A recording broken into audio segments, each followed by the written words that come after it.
За сайн байцгаана уу. Эзний өдрийн мэндийг хүргэе. За өнгөрсөн 7 хоног та бүхэн маань ивэл өрөөл дүүрэн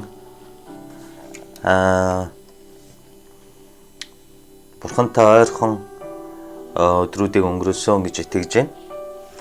Бид нэр өнгөрсөн 7 хоногт хамтдаа 18 дугаар бүлгийг 2 дугаар Самуэль 18 дугаар бүлгийг хамт үзсэн байна.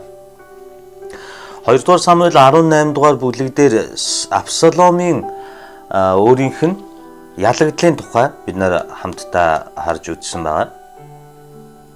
Абсаломын дайнд орж байгаа дүр төрх буюу тэрээр хоёр хил гаруй тийм ээ шикэл татдаг тэр үсээрээ 100% дайнд Давидыг ялна гэсэн хаанчлыг өөрийн гарт оруулна гэсэн тэр итгэлтэйгээр дайнд орж явахдаа тэрээр харамсалтайгаар нас орж байгаа тухай ялагдл хүлээж байгаа тухай гардаг. Мөн үүний дараагаар бид нар Давидын Абсаломын төлөө хүүгийнхээ төлөө оройтсон ч гэсэн гашуудан Абсаломыг өгүүлэн дахин нэрийн дуудан тэр Давидын Израилийг буцаан авч буй ялалт нь түүний хувьд гашуудл болж хувирж байгааг бид нар Библиэс хамтдаа үзсэн байна. Библиэс бид нар 2 дугаар Самуэль номны Бурхны хаанчлалын талаар ярьж байгаа зөвхөн тэр ерөнхий нөхцөл байдлыг тодруулан харахад яг л заримдаа нэг сар од илүү тод гэрэлтэхийн тулд илүү сайхан харагдахын тулд нарыг унтраахаар оролдож байгаа мэт тийм дүр төрхүүд гарч байгаа. Өөрөөр хэлбэл нар байж ээж од сар гэрэлтдэг гэдэг утгаар нь би та бүхэнтэй энийг тайлбарлаж ярихыг хүсэж байна. Яагаад тэгэхээр Бурхан байж ээж энэ хорвоо дэлхий дээр амьдрал өрнөдөг шиг нар хурц гэрэлтжээж тэр гэрэл нь сарн дээр одон дээр ойдог мэт. Яг тэр хаанчлал дотор Давид байж ээж Абсалом ханхүү гэдгээрээ өөрийн ард түмэндээ хүндлэгддэг хүндлэлээрээ байж болох байтал Давидыг үгүй хийх гэж оролдсноороо Абсалом эзний хаанчлал дотор илүү хүнд, илүү бэрхшээлтэй байдалд тулгараад ялалтыг үгүй хийж байгаа. Эндээс бид нар өөрсдийн Абсаломыг шүүж бодохоос илүү өөрсдийн дүр төрхийг илүү олж харах хэрэгтэй юм. Бид нар сүм чуулгандаач тэр, эргэн тойрондооч тэр тухайн удирдагч, тухайн хүн, тухайн итгэлийн анд нөхөр найз маань байж ээж бид нар гэрэлтдэг атал бид нар өөрсдийн гэрлийн их үүсвэр болох сүм чуулганаа муулах, удирдагч нараа муулах, итгэл нэгт бидний бурууг шүүмжилж, миний хийж байгаа алдааг надад сануулan хэлж буй, намайг хурцлж буй тэр анд нөхдүүдээ миний бурууг надад ойлгуулахыг хичээж буй аав ээжигээ, ах дүүгээ бид нар унтраах гэж, орхих гэж, ялах гэж, өөрийн зөв гэдгийг батлах гэж оролддог хийснээрээ ялагдалт хүрдэг. Яг л энэ Самуэль Давид хоёрын харилцаанаас мэдээж хин хинд нь асуудал байгаач Бурхны хаанчлал доторх тэр сүнслэг сүүдэр дүр төрхийг харахаар яг л тэр нэг сар, тэр од маань тэр өөрийнх нь гэрлийн их үүсвэр болох тэр нар буюу миний алдаа зөрчлийг ойлгуулдаг, миний бурууг надад хэлдэг. Нямка чиний энэ дээр ийм хийж байгаа чинь буруу, ингэж үйлдэж, ингэж ярьж байгаа чинь буруу гэдгийг ойлгуулахыг хичээж байгаа тэр хүмүүсээ өссөн дайсны үгүй бол намайг шүүмжилдэг эсрэг талын дүрийн төрхөнд аваачдаг нь бидний хувьд харамсалтай алдаа байж болох юм. Тиймээс Абсаломын энэ ялагдлаас бид нар харж болох энэ Бурхны хаанчлал дах сүүдэр буюу 1-2 дугаар Самуэль ном Давидын амьдралын, Давидын хаанчлалын энэ дүр төрх бол эзэн Бурхан хаанчлал, эзэн Бурхан удирдвал ямар вэ гэдгийг биднэрт тод томруунаар дүрмтэйгээр зарчимтайгаар дүр төрхийг харуулж байгаа ийм л дүр төрх юм. Тиймээс бид нар гимшилд уриалах, бидний алдаа зөрчлийг ойлгуулах, бидний дутууг нөхөж, биднийг зэмлж, биднийг хурцлж, бас биднэрт зөвлөж буй тэр хүмүүсийн ачаар, тэр удирдагч, тэр итгэлийн ах дүү нарынхаа ачаар бид нар илүү их гэрэлтэж, илүү их тод байдаг гэдэг ууч сэтгэлээр тэр зэмлэлүүдийг даруугаар хүлээж авах нь бидний амьдралд илүү урт удаан, илүү үр жимстэй, илүү хол тэмцээндээ урагшлах боломж бололцоог олгодог байна. Өнөөдөр бүгдээрээ хамтдаа 2 дугаар Самуэль 19 дугаар бүлгийн 1-8-ыг хамтдаа үзье. Би та бүхэнд уншиж өгье. 2 дугаар Самуэль 19 дугаар бүлгийн 1-8. Йоаб харах тун хаан Абсаломын төлөө уйлан гашуудж байна гэж мэдэгдэв. Хаан хүүгүүдийнхээ төлөө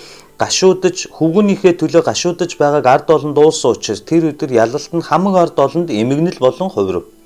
Тулаанаас цухтан гарч ичгүрт орсон гитэн явагч нар шиг тэр өдөр ард олон хотод гитэж нуугдсаар орж ирэв. Хаан нүрээ бүтээн чанга дуугаар миний хүү Абсалом, миний хүү гэж орилон хашгирч байв. Йоаб хааны гэрт очин хаанд та өнөөдөр таны ам болон таны охид хүүгүүдийн ам, мөн таны эхнэрүүд болон татвар эмсэнтэн амийг аварсан өөрийнхөө бүх зарц нарын нүрийг эвгүүцлээр хучив. Учир нь та өөрийн тань үзэн ядагч хүмүүсийг хайрлж, харин хайрлагч хүмүүсийг үзэн ядав. Жанжингууд чинь болон зарц нарт чинь таны хувьд юу ч биш гэдгийг та өнөөдөр харууллаа. Хэрв өнөөдөр Абсалом амьд байгаад бид зүхтэн бүгд үхсэн бол энэ нь таны нүдэнд зүйтэй байжээ гэж надад ойлгогдож байна. Тиймээс одоо босож гадагш гарan зарц нартайгаа илгэсгээр яриач. Би эзнэр тангаргалъя. Та гадагш гарахгүй бол энэ шүн нэг ч хүн уучлаарай. Би өдөөд юм аллерги хөдлөөд байгаа та бүхэн ойлгоорой. Тиймээс одоо та босож гадагш гарan зарц нартайгаа илгэсгээр яриач. Би эзнэр тангаргалъя. Та гадагш гарахгүй бол энэ шүн нэг ч хүн тантай хамт үлдэхгүй. Тэгээд энэ нь таныг залуу байхаас идүүгээ хүртэл танд учирсан ямар ч гай зовлонгоос доор юм болно гэв. Ингээд хаан босож хаалганы дэргэж суув. Тэд бүх хүнд харах тун хаан хаалганы хажууд сууж байна гэхэд ард олон бүгд хааны өмнө ирвэ гэж. За энэ 19 та ингээд нарийн харуул 2 дугаар Самуэль номын бичигч маань яагаад 19 дугаар бүлэг дээрээ 2 дугаар Самуэль 19 дугаар бүлэг дээр Давидын ялалтын талаар дурдахдаа түүний Абсаломын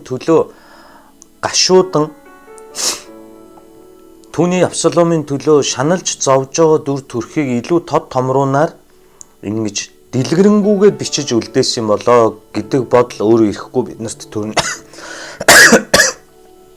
Энэ нь болохоор нэг талаасаа харахаар хааны энэ гуниг нь, энэ шаналл нь ард олны хувьд болохтой зэрэг ялалтын баярыг нь үгүй хийсэн.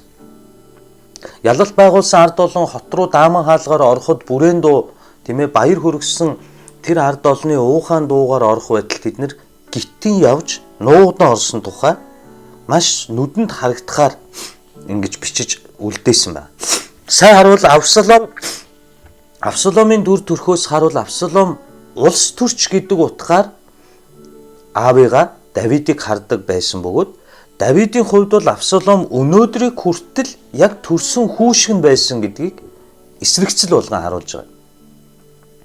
Өөрөөр хэлбэл Давид улс төрчийн үүднээс улс төрийн үдээр хүүхдээ хардаг байсан бол энэ удаа Давид харамсан гашуудхаасаа илүү талархаж баяр хөөртэй байх байтал Давид одоо ч Абсаломыг хүүгээ хэмээн бодсоор хайрласаар байсныг энэ бичигч маань тод томруунаар харуулж байгаа. Өөрөөр хэлбэл Давид Абсаломыг өстөн дайсан гэхээсээ илүү ойлгох тэр өндөрлөг дээр ирснийг Бурхан түүнд өнгөрсөн хугацаанд Амнон, Тамар, Абсалом үр хүүхэд гэр бүлд нь болж байгаа энэ зөрчлүүдийн талаар маш гүн гүнзгийг ойлгуулсныг бид нар харж болох юм. Нөгөө утгаараа Иесийн хүүгэн байсан Давид баг байхасаа л гэр бүлээсээ хол хоньны талбай дээр хонио хариулаад хаанаар томилогдохдоо хүртэл түүний үл тоож исэн ганцаардсан дүр төрхөө өөрөө шаналл зовлондоо эдгэж чадахгүйгээр тэр багада амссан дүр төрх нь эргээд эцэг болохдоо үр хүүхдтэй харуулах үр хүүхдтэй хандах хандлагын тодорхойлсныг магадгүй ойлгож харсан Давид энэ том ялалтын ард баярлахаас илүү Авсалом хүүгээ өрөвдөн гашуудан уйлж байгаа энэ дүр төрхийг бид нар олж харж байна. Гэхдээ хаанчлалын зарчим Христ итгэгч хүмүүсийн бидний нөхцөл байдалд амьдралд тохиолддог энэ тохиолын талаар Йоаб маш хатуугаар хаанд ойлгуулж хэлхийг оролдож бас ойлгуулахыг хичээж байгааг мөн хаан ойлгож хүлээж авч байгааг бид нар харж байна. Би нэг кино үзчихсэн чинь аав нь дасгалжуулагч, хүүн тамирчин. Гэхдээ аав нь хүүгээ биш өөр тамирчныг дасгалжуулдаг, хүүн өөр секцэнд явдаг байжгаад яг киноны тэр оргил үе дээр аавынх нь дасгалжуулж исэн тамирчин дасгалжуулагчийн төрсөн хүүтэй боксер рингэн дээр гарч байгаа тийм дүр төрх гардаг.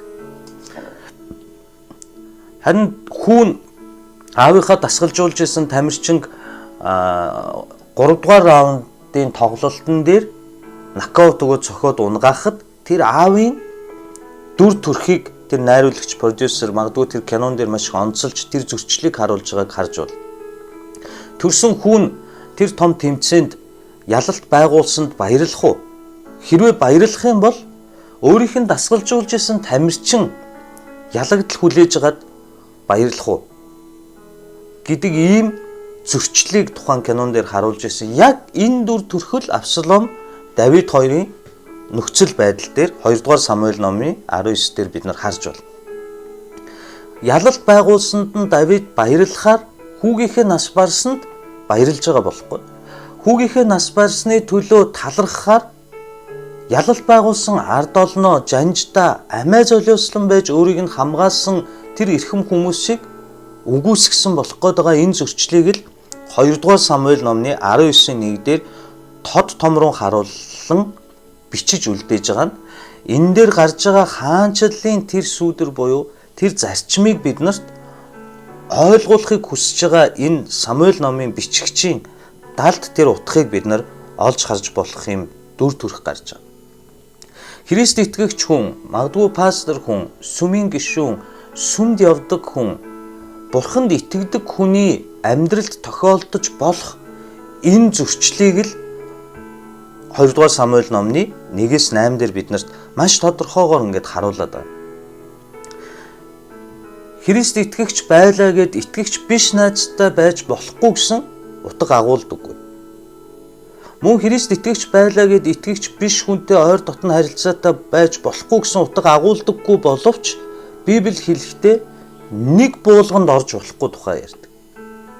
Өөрөөр хэлбэл би итгэгч биш ээж аавтайгаа хэрхэн харьцахыг, итгэгч биш ах дүү нартайгаа, хамаатан садантайгаа, эмээ өвөөтэйгөө хэрхэн харьцахыг, тэгээд тэнд тохиолдож буй харьцааны энэ зөрчил маань Давид хаан болон Авсаломын энэ гашуудлын түүхээр биднэрт бид нар ганц туулаад байгаа биш, Библиэлд ч гэсэндээ энэ хаанчлалын зарчимд нэгсэндээ би итгэгч биш хамаатан садан найзтайгаа дотн байлаа гэд хэдий дотны найз байлаа гэд нэг буулганд орж болохгүй гэдэг нь нөгөө л 10% хулгай хийх, худлаа ярих, завхаарах, аригтан согтуурах, караокед гэх мэтчлэн энэ зарчмаас хазааж болохгүйг Библи биднэрт хэлээд байна.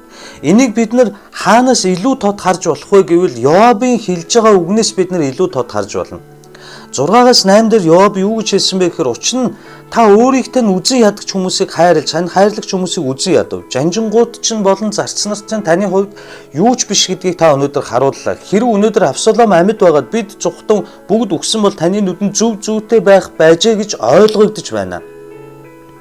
Тиймээс одоо босож гадагш гарan зарц нартайгаа илгэсгээр яриач. Би эзнэр тангаргалыг та гадагш гарахгүй бол энэ шин нэг ч хүн тантай хамт үлдэхгүй. Тэгээд энэ нь таны залуу байхаас идүүгээ хүртэл танд учирсан ямар ч гай зовлонгоос доор юм болно.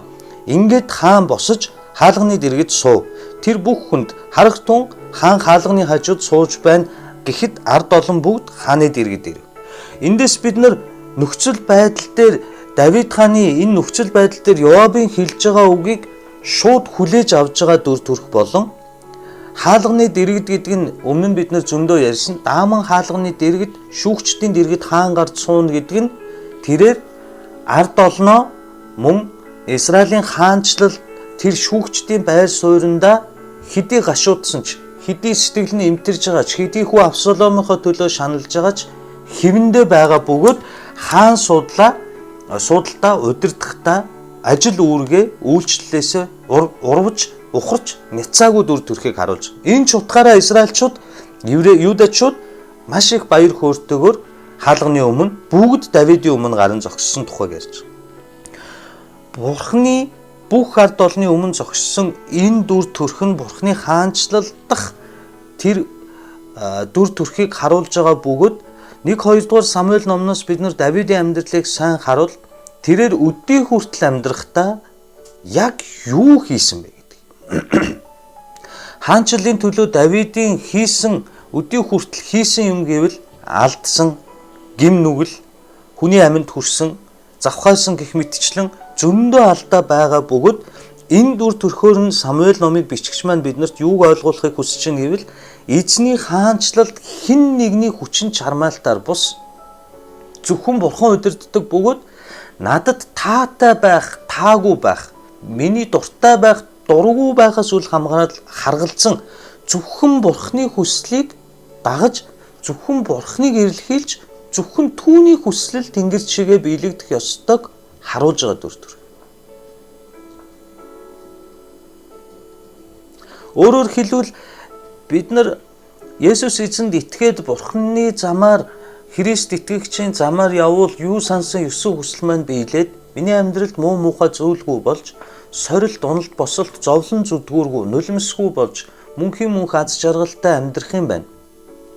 Би сүмдэл явбал миний амьдралын асуудлууд шийдэгдэх юм байна гэдэг энэ үзэл бодол нь 1-2 дугаар Самуэль ном дээр үгүй гэдгийг маш тодорхой биднэрт ойлгуулж хэлж байгаа. Ойлгуулж харуулж байгаа юм Давидын амьдралаар. Өөрөөр хэлбэл хэрвээ тийм утга агуулгдсан бол бурхнаар сонгогдсон, бурхнаар томилогдсон Голиатыг унгаан Израилийн хаан болсон Давидын нүднээс нулимс урсах ёстой гэж.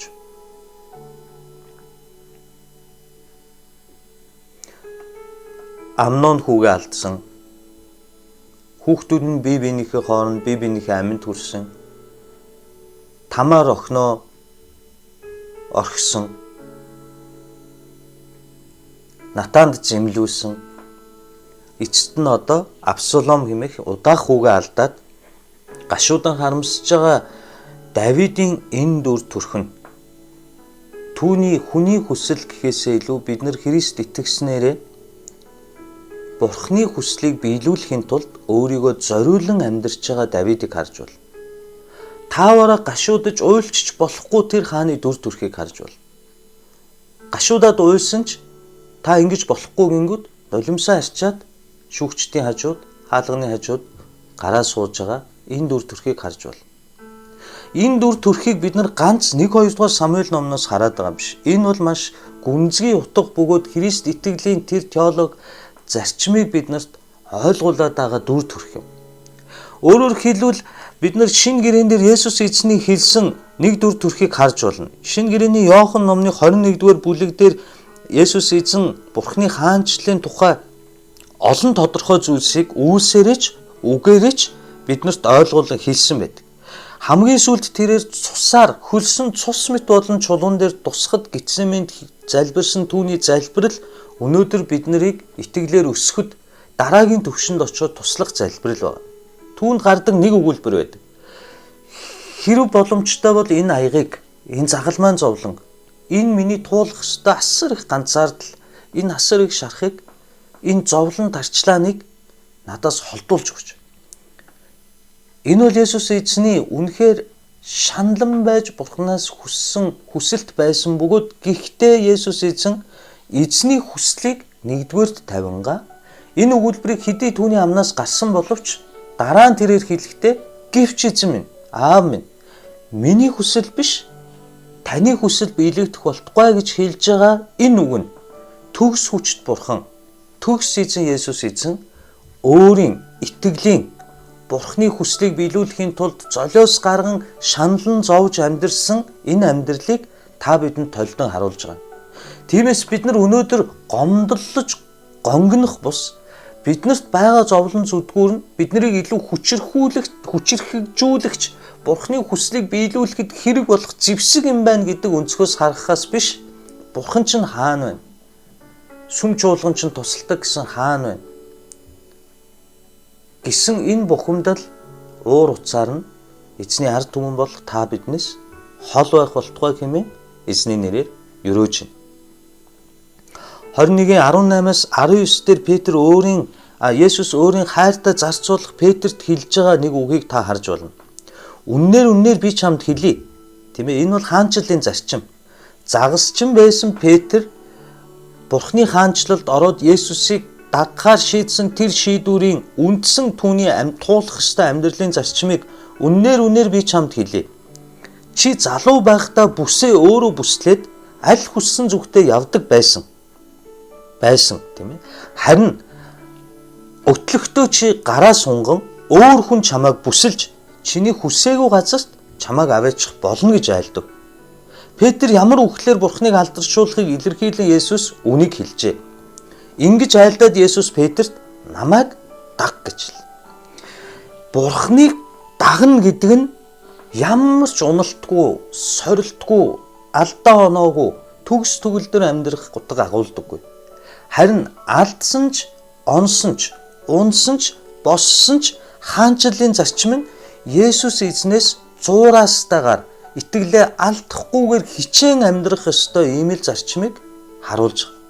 Харин бид нар энэ итгэлийн баатруудын туулсан сайн сайхныг тийм ээ Петрийн хормоо шүргэхэд сунг өвчтөө хүн эдгэрч, саа өвчтөө хүн эдгэрч тэр үйлдэж байгаа гайхамшгуудыг хараад байвал бид нар Христ итгэлийн амьдралаас, бид нар өнөөдрийн сүм чуулганы амьдралаас зөвхөн сайн сайхныг өөрт тааламжтайг л хүсдэг хүн болж хувирах бөгөөд энийг бид нар холилдсон итгэл гэж яриад. Бид нар гитлэл номон дээр ч юм уу ялгаагүй олон үздсэн тэр холилдсон итгэл нь Христ итгэл химээх Бурхны нэрийг бариад өөрийн аз жаргалыг, өөрийн хүслийг, өөрийн ирмэлцлийг гүйцэтгүүлэн биелүүлэх гэж ашиглаж амьдарч байгаа хүнийг л хэлээд байна. Харин жинхэнэ дагалдагч хүний тухай хаанчлалын зарчим Давид болон Петр Есүс эзэн энд байгаа итгэлийн баатруудын туулсан амьдралыг 1-2 дугаар Самуэль номон дээр кино шиг нүдэнд үзэгдэл тодорхой бичсэн Самуэль номын бичигчийн маань хэлхийг өгүүлэхийг хүсэж байгаа тэр далд сүудэр хаанчлал доторх мессеж нь юу юм гэхээр надад таалагддаггүй миний хүсэхгүй хамаагүй зөвхөн Бурхны хүсэл биелэх бөгөөд би унж босох алдаж онохомч эзнийг дагах хүсэл эрмэлзэл түүнд итгэх итгэлийг маань үгүйсгэн ухарч няцах замыг надад нээхгүй юм аа. Өөрөөр товчхондоо би өөрийнхөө хүслийг биелүүлэхийн тулд Бурхныг Христний гэдэг нэрийг эзэн Есүс гэдэг нэрийг сүм чуулганыг ашигладаг бус би Бурхны хүслийг биелүүлэхийн тулд өөрт байгаа бүхнээ зориулах ёстой юм аа. Үүнийг л дагалдагч буюу Есүсийг дагж байгаа хүн гэж нэрлэдэг байгаа тухайг л хэл. Есүс эзний Иохан номны 21-р бүлэг дээр Петрт хандаж хэлсэн энэ үгийг Петр өөрөө бичгтээ 2-р Петр номон дээр тэрээр маш тодорхой ингэж бичсэн байна. 2-р Петр 1:14-ыг би та бүхэнд уншиж өгье. Ингэхдээ бидний эзэн Есүс Христийн надад тодорхой болгосончлон би удахгүй асраа тайчгаа мэдэж байна. Намайг одсны дараа та нар эдгээр зүйлийг үргэлж санах чадвартай байгаасаа гэсэндээ би бас хичээх болно гэж. Библийн 66 номноос гадна 2000 гаруй Есүс эзэн дагагдагчдын амьдралын тухай бичсэн номнууд байд. Би Кушей гэж нэг найзаасаа орчуулуулад ийм еврей хэл дээр эртний үгээр бичсэн тийм номыг ингээд англи дээр галаглаад курсын ажиллаа хийхдээ дипломын ажил биш курсын ажиллаа хийхдээ орчуулсан орчуулгыг би уншаад маш их эвэгдэжсэн. Петрийн үхлийн тухай бичсэн богино ийм ном байсан, нэмхэн ном. Петрийг хаан зөв харуулаад цовдлсон тухай бичсэн байсан. Зөв харуулаад цовдлтал Петр инээсэн байна. Тэгээ тэр үед маш их уур хилэндээ шатсан ард олон болон маш их ус гонзон санж тэр Христ итгэгч нарыг үгүй хийхийг хүсэж байгаа улс төрчид хаан түүнээс асуусан байна. Чамайг ингэж тарчлаан зовоон цовдлоход чи яаж инээж чадж байна гэхэд би Есүс эзэн шиг адил үхлээр үхэж байгаадаа талархаж байна гэж хэлсэн. Тэгэхээр нөгөө хаан уурлаад загалмайг нь буруу харуулад тэгвэл толгойг нь доош нь харуулгээд буруу харуулад цовдлоход Петр дахин инээсэн тухай өгүүлсэн мэт. Тэгэхэд дахиад тэр ярагч тамлагч түүнээс чи яагаад одоо инээж байна? Чи эзнийхээ эсрэг хараад үхэж байгаа одоо энэ зовлон тарчлаан дунд тийм ээ чи яаж инээж чадж байна гэж хэлэхэд Петр хэлэхдээ би яаж эзэн Есүс шигэ үхлээр адилхан үхлээр үхэж чадах вэ? Би тийм зохистой хүн биш гэж хэлээд амьсгал хураасан тухай өгүүлсэн байсан. Би энэ номыг уншихдаа сэтгэлд маань маш хүчтэй сүнслэг мэдрэмж надад төрсөн. Тэр дөрвөн байсан, тэр ширүүн байсан, тэр залуу насандаа маш ихийг хийж бүтээхсэн халуун шатжсэн тэр Петр насны бүхсэнд яг Давидын дүр төрхийг харуулж байгааг бид нар харж байна. Өөрөөр хэлбэл тэр Петр маань хэрхэн өөрчлөгдөж, хэрхэн хаанчлалд Есүс эзнийхээ өмнө, ариун сүнсний өмнө, эзэн бурхныхаа өмнө амьдралаараа, эрүүл мэндээрээ, оюун санаагаараа, итгэлээрээ, мэдлэгээрээ, авьяас талантаараа 100% ус мэт асгарч бууж өгж байгаа тэр дүр төрх буюу өнөөдөр ч ихсэн гашуудж уйлхаа хүртэл хойш тавиад хүүгийнхээ амьны төлөө түүний амьдралд хийсэн гай болсон тэр шаналл зовлонгоо хүртэл хойш тавиад эзний ард түмнийг бодоод бурхны хаанчлалыг бодон хаалганы хажууд гашуудан суух тэр гунигт дүр төрхтэй Давидын дүр төрх. Энэ бол эцсийн бүлэгтээ зөвхөн эзний хүслийн төлөө өөрийгөө үгүйсгэн дагж байгаа дүр төрхийг биднэрт харуулж байгаа. Иохан номны 21-р бүлэг дээр маш олон зүйл гардаг. Есүс эзэн тэднийг удахгүй би та нартай уулзна гэж хэлүүлсэн байд. Гэхдээ Есүс өөрийнхөө дотн дагалдагч дотны анд нөхөр хайртай шав Петртэй амилснаас хойш нэг ч үзэгдээгүй. Бусдад нь харин үзэгдсэн байд. Мариад үзэгддэг. Дараа нь Томасыг миний сорвинд хүрээд үз. Би амьд байна.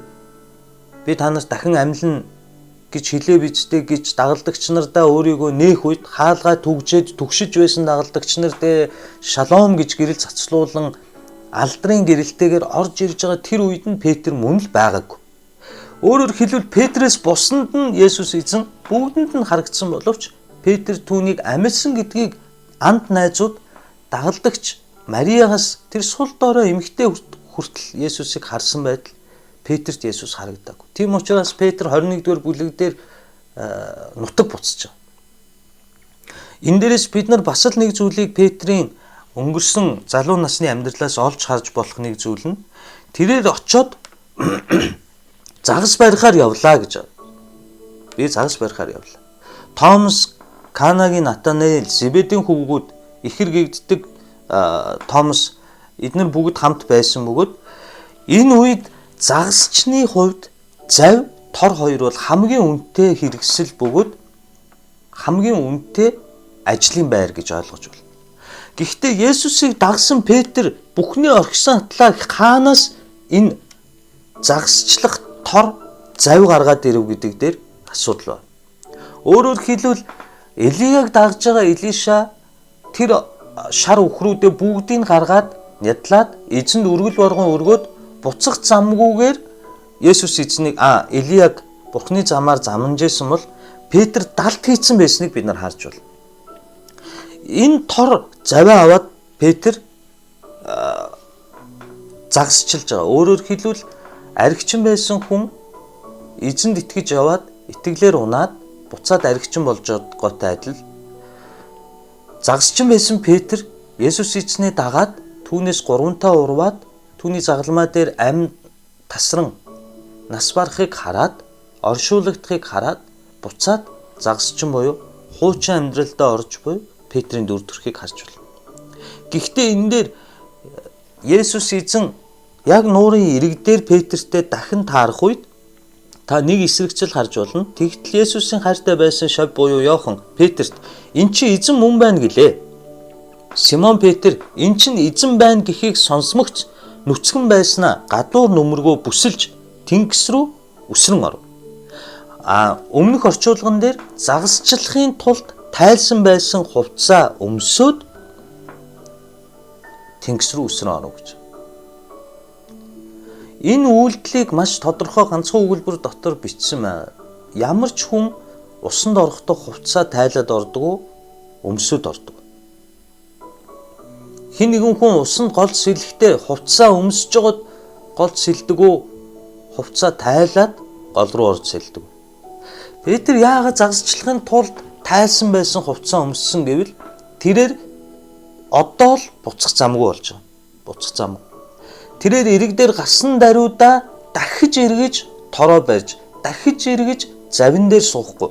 Нэг мөсөн Есүс эзнээ даган, нэг мөсөн түүний хүн болон түүний хүслийг л дагахыг сурж байгаа. Өөрөөр хэлбэл Петр миний хүсэл би Есүсийг дагснараа би хангагдаж, би хангалуун өнөр өтгөн амьдарч, би элбэг баян байж, би аз жаргалаар дүүрэн амьдрна гэдэг энэ үзэл бодол нь ганцхан энэ хувцас өмсөж байгаа дүр төрхөөс л харагдаж байгаа.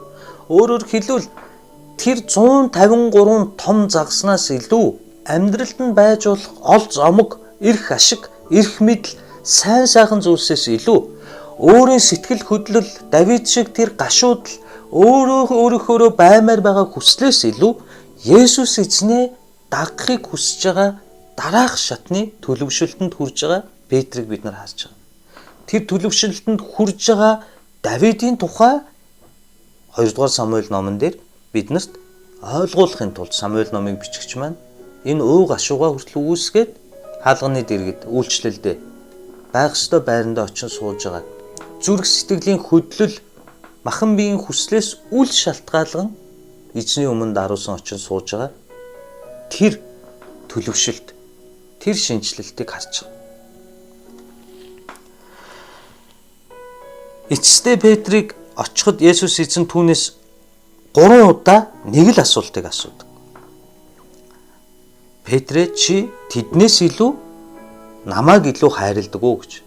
Энэ дээр хүмүүс дагалдагч нар руу заагаад тиймээ хамт явсан тэр Зебедийн хүүгүүд болон бусад Томас, Натанаэлийг даагаад чи тэднээс илүү надад хайртай юу гэж андуурах гэдэг. Энийг уг үндсэн хэл дээр амьгүй амьтай юмыг зааж хэлж байгаа дүр төрхөөрөө бол Есүс эзэн бусад дагалдагч нарыг биш тортой гаргаж ирсэн 153 ширхэг том загсыг заагаад чи эннээс илүү намайг хайрладаг. Өөрөөр хэлбэл нямка чи махан биеийн жаргал, өөрийн нэр, өөрийн чадал, үгүй бол энэ дэлхий дээр элбэг хангалуун байх гэж намайг хайрладаг.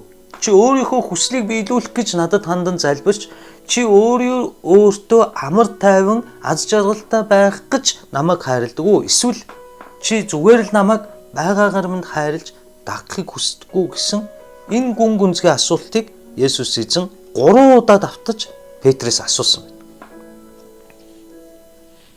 Үүний дараа 3-таа асуухад Петр түүнд нэг л үгээр хариулдаг. Миний танд хайртайг та мэднэ. Миний танд хайртайг та мэднэ. Хамгийн сүүлд нь дахин миний танд хайртайг та мэднэ гэж хэлээд Петрийн сэтгэл гонсоож. Яагаад гэвэл тэр 3 удаа Есүс эзнийг Марк номон дээр бүр хараал тавин урвсан тэр Петр сэтгэл нь шархалж хэцүү болж байгаа дүр төрхийг хаа. Үүний дараа энэ 3 удаа асуухтаа Есүс чи авьяас таланттай юу? Чи хүчтэй юу? Чамд мөнгө байгаа юу? Чи мундаг уу? Чи лаг уу? Тэгвэл намайг даг гээгүй зүгээр л чи надад хайртай юу л гэж асууж. Энэ Бурхныг хайрлах хайр нь Христ итгэл зарчим буюу 1-2 дугаар Самуэль номон дээр хилээд байгаа Бурхны хаанчлал дах цорын ганц бидний мөрдөх ёстой зам юм. Бүхнээс илүү нэгдүгээрт Есүс эзнээ хайрлан хүндэтгэн түүний хүслийг биелүүлэхийн тулд энд байгаа амьдралынхаа юу ч зөөлөхөд бэлэн Давидын дүр төрх, Петрийн дүр төрх, итгэлийн ах дүү нарынхаа дүр төрхөөс бид нар энэ Есүсийг хайрлах хайрын тухай гүн гүнзгий ойлголтуудыг харж байна. Ингээд 3 удаа чи надад хайртай юу гэж асуусны дараа нь Есүс миний танд хайртайг тэрээр 3-таа асуусан учир Петр гониглов. Тэр эзэн та бүх юмыг мэддэг. Танд хайртайг минь та мэднэ гэв. Есүс миний хондийг тижээ. Үннээр би чамд хэлье. Чи залуу байхдаа бүсээ өөрөө бүслээд аль хүссэн зүгтээ явдаг байсан. Харин өтлөгтөө чи гараа сунган өөр хүн чамайг бүсэлж чиний хүсээгүй газарт чамайг авчих болно гэж хэлв. Петр ямар үхлээр Бурхныг алдаршуулахыг эрхийлэн Есүс инхүү хэлж. Үүнийг ингэж айлдаад Есүс Петрт намайг даг гэж хэл. Өөрөөр хэлбэл түүнээс урвж, хөрвж, алдаж онж хатуухан хэлвэл нохой бөөлцсөө дахин эргэн долоодог шиг гим нүгэлтэй зам руугаа хуучин байсан загсчны амьдрал руугаа хүртэл эргэж ороод үнэхээр их шаналж ганцаардаж байсан Петрийг Есүс хайраар хөтлөн босгоод тэгээд намайг даг гэж хэлж. Өөрөөр хэлбэл иргэдээр Петр загасчлахын тулд тайлсан байсан хувцас өмсөд заваа сэлүүртэх биш бүр үсрээд сэлээд өмнө нь гараад ирэхэд Есүс харав. Чи намайг 3 удаа урваа үсттэй. Намайг амьлна гэдэг чи итгээгүй үсттэй гэж ял асуугаагүй. Өлсөж байна уу гэж асууж. Өлсөж байна. Би энэ хэсгийг төсөөлөөд нүдэндээ харах болгондоо хэрвээ би Петрийн оронд байсан бол би маш их өлсөж гин гэж хэлсэн. Өнөөдөр ч яг одоо ч та бид маш их өлсөж байгаа. Үнэхээр Есүс эзний соривтой гараараа шарж өгсөн тэр загсыг идэхдээ Петр ямар жаргалтай, ямар түгшүүртэй, айдастай, бас ямар их өөрийгөө ялалсан урвагч гэдэгтээ гутсан дүр төрхтэй байсан бол тэр үед нь чи надад хайртай юу гэж 3-таа асуугаад чи залуу байхдаа өөрийнхөө хүслийг гүйцэлдүүлэхийн тулд өөрийнхөө хүссэн замаар явдаг байсан бол хөтлөх үед чинь чамайг өөр хүн чиний хүсээгүй газарт аваач.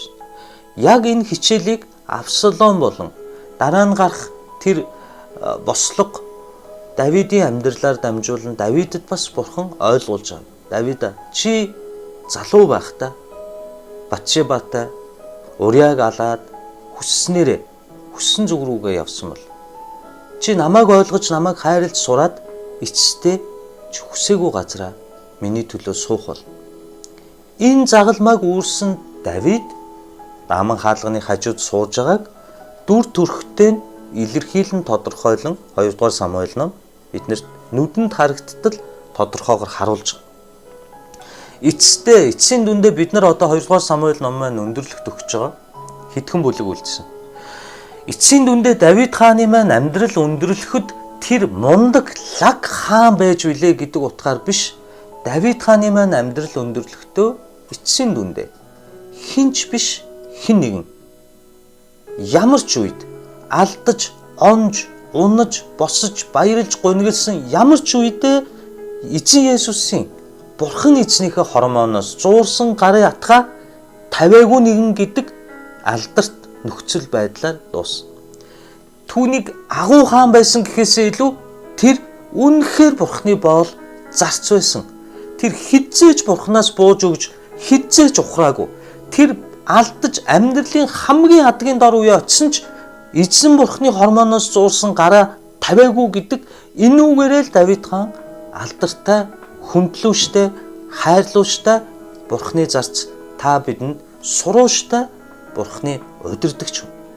Түүний хүү Соломон ч ялгаагүй. Тэрээр өөрийгөө хаан, энэ дэлхийн хамгийн баян, хамгийн мэрэгэн хаан байсныг Бурхан тэр хувь тавилан түүнд өгсөн ч тэрээр өөрийгөө илэрхийлэхдээ номлогч, би ердөө л Бурханы үгийг мэрэгэн ухааныг хуваалцдаг номлогч гэдэг амьдралаараа л эзний үгийг дамжуулдаг хүн гэдэг амьдралаараа л амьдралаа Бурханы мутарт даатхан төгсөж байгааг бид нар харж байна. Шулуухандаа нэг ч алдаад дутагдaltaгүй хүнээс алдаад боссон хүн илүү ухаалаг, илүү хүчтэй байдгийг та бид мэднэ. Амьдрал биднэрт тэгж гэрчилдэг. Амжилт алдаа хоёр нь хосолсоор байгаад дуусдаг боловч нэг ч унаагүй хүнээс унаад босож чадсан хүн нь илүү их хүндэтгэл хүлээж хайрлагддгийг бас илүү хэрсүүжсэн, илүү өмнөхөөсөө илүү хүчтэй сурч чадсан ухаалаг болсон байдгийг бид нар харж байна. Тийм ч учраас Библи биднэрт унсан нэгнээ бүү шүү бөгөөд ямар ч хүнд үедээ унсан уналтанд бай. Надад итгэж намайг хайрл. Чи надаас 3-таа урууж, чи эргээ загасчин болж, чи хинч биш болсон ч бай. Надад хайртай юу гэдэг энэ асуултыг л эзэн та биднээс асууж байгаа. Тиймээс би таныг унсан, унаагүй, алдсан, онсон гэдгээр нь ялгадаг биш, харин Бурхныг сонгосон нэгэн байх болтугай хэмээн эзэн Бурхны нэрээр энэ эзний өдөр, ариун өдөр өрөөж байна. Амьдралынхаа ямар ч уналт босолтын, ямар ч алдаа онооны дэнсэн дээр, ямар ч хүнд үед балчиг шавагт бай, та бол сонгогдсон нэгэн бөгөөд та ямар ч үедээ эзэн Бурхнаасаа зуурсан, түүнийг хормоодсон гараа тавиагүй хүчрхэг, тийм л чирэлдэж эцсээ хүртэл эзнээс итгэлээрээ буцаагүй тийм нэгэн байх болтугай хэмээн эзний нэрээр өрөөж.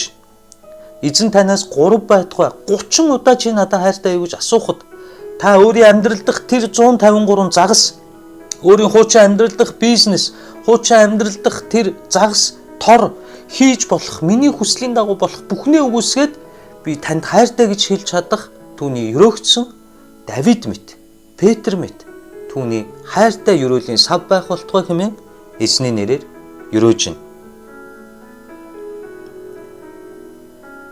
Хамгийн сүүлд нь би нэг жишээ та бүхэнтэй хуваалцаад өнөөдрийн үгээ дуусгая. Солонгос би оюутан байхдаа Солонгосын Ансан Тауэр одоо ийм тийм гээд маш гоё өндөр барилгууд байдаг. Лифтний юм гаднаа шилэн ил. Би нэг удаа Пакеон гэж ах маань, миний ментор, миний итгэлийн ах маань намайг дагуулад ингээд Монгол оюутан тэгээд нэг гоё юм үзүүлнэ гэд явж хахад Солонгос хүн ам ихтэй лифтэнд ингээд зөндөө хүн ороод суудсан байсан.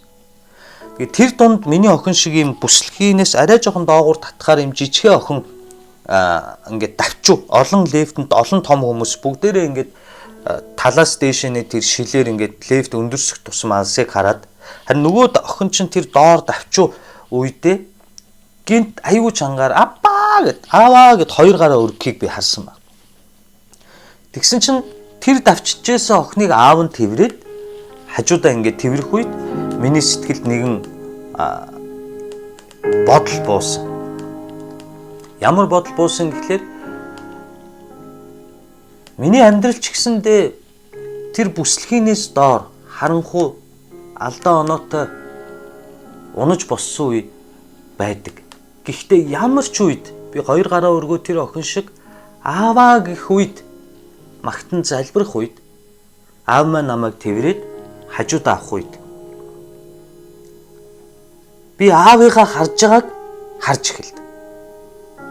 Би тэр давчуу лифтэнд өөрийнхөөрөө байхдаа хүний өгзөг, өвдөг, эмэгтэй хүний цүнхнээс өөр зүйл хараагүй тэр намхан охиныг ааваа гэж хашгирах төдийд түүнийг тэрвэрэд өөрийнхөө нүдний хэмжээнд аваачин аавыгаа харж байгааг харж, аавыгаа харж байгаа алсыг хараад тайвшраад аавынхаа ингэрийг налж байгаа тэр охиныг би харахтаа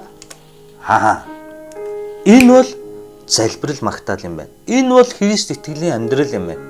Би энэ давчуу амьдралд алдаж онохдоо, унаж босохдоо, сорилтонд байхдаа, хүнд хэцүү үедээ ч би ааваа гэж орилох үед би хүний харж байгаа тэр давчуу зовлон зүдгүүр сорилт, алдаа оноо, шүүмж, шүүлтийг бус харин аавынхаа харж байгаа хэмжээнд, Бурхны хэмжээнд харах үед би илүү алсыг харж, одоо байгаа зовлон маань зовлон биш болж, одоо байгаа сорилт маань сорилт биш болж би Бурхны харж байгааг, эзнийхээ харж байгааг, аавынхаа харж байгаа тэр өндрөөс харж байгаа өндөрлөгийг харж ирээдүйдээ итгэх итгэл бас урам зориг болж босд юм байна гэдгийг би лифтэнд байгаа аав охин хоёроос олж харсан.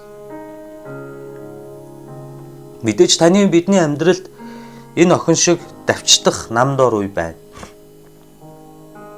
Өнгөрсөн 2 жил цуврал номлол хийхдээ миний хувьд ч гэсэндээ тийм амар цагууд байгаагүй. Одоо ч гэсэндээ барилга эхлэх хэрэгтэй. Санхүү мөнгө байхгүй барилга маань зогссон. Дээр нь энэ корона, ковид-19 гарцсан. Сүм чуулганаа хийж болохгүй. Хаанаас хизээ хинээр хэрхэн хангамж ирж хэрхэн эзний өргөөний ажил дуусахыг мэдэхгүй ч заримдаа давчдах, бухимдах ийм үе ирэхдээ би лифтэнд байсан тэр охиныг санддаг. Би 2 гараа өргөөд ааваа гэж орилдог. Энэ үед эзэн минь өөрийн харж байгаа миний ирээдүй алс хол Бурхны хаанчлалт гайхамшигтай зүйлийг та биднэрт харуулснаар та бид нар иргэн босох хүчийг авдаг. Би өчтөр оройхон том охиндоо өрөөнд нь ороод хэлсэн. Миний охин аавынхаа төлөө залбирж байгаа юу? Аваа би залбирж байгаа. Аавд нь аав байхгүй болохоор миний охин аавынхаа төлөө залбираарай. Аавд нь жоохон хэцүү байгаа болохоор миний охин аавынхаа төлөө залбираарай гэж хэлсэн чинь аавд нь аав байхгүй болохоор ганцаардаа жоохон хэцүү байна гэсэн чинь миний охины нүд аюу том болоод гайхсан. Гэхдээ та бидэнд махан биеийн биш ч сүнслэг эцэг маань аав маань байна. Бид 2 гараа өргөөд олон зүйл хийж дуу зохиож янз бүрийн мундаг конференц, мундаг үйлчлэл гэхээс илүү зүгээр л 2 гараа өргөөд аав намайг тэврээч гэж хэлэх үед бид нар одоо байгаа зовлонгоо хүнд хэцүү үе даван харсан Бурхны нүдээр харж байгаа тэр алс холыг харан тайвшран уужирсан түүний хайртай хөвгүүд охид байх болно хэмээн би эзний нэрээр өрөөж. Ямар ч уналт, ямар ч хүнд үе та эзэн лүгээ хандан 2 гараа өргөн магтаал залбирлаар түүнээс зуурдаг түүний хайртай хөвгүүд охид байх болтугай хэмээн би та бүхнийг өрөөж байна. Амьдралаа төгсөн төгсдөл амьдралынхаа хамгийн намдор үедээ ч хамгийн адгийн үедээ ч хамгийн дорд орсон үедээ ч хамгийн дээр байгаа үедээ ч ямар ч үед Есүс эзэн Бурхныхаа хайртай эзнийхээ хормоноос тавилгүй эцсээ хүртэл эцсийн зүрхний цохилт зогсох хүртэл эцсийн амьсгал хураах хүртлээр зуурсаар бас дахин зуурсаар түүнийг хайрлж түүнд хайрлагдсан түүний хайртай өрөөгдсөн ерөөл дүүрэн эзний хүүхдүүд байх болтугай хэмээн эзний нэрээр өрөөж. Таны амьдрал тохиолдож буй зовлон хараад нүд нь халтрах нэгэн байх атлаа энэ их зовлон донд яаж ингэж их баяр хөөртэй амар тайван амьдарч чадчихна гэж гайхшруулахаар амьдарч чаддаг Бурхны хайртай өрөөгдсөн хүүгүүд охид байх болтугай хэмээн би та бүхнийг өрөөж байна. Эх 7 хоногт дахин уулзтлаа. Түр баяртай. Баярлалаа.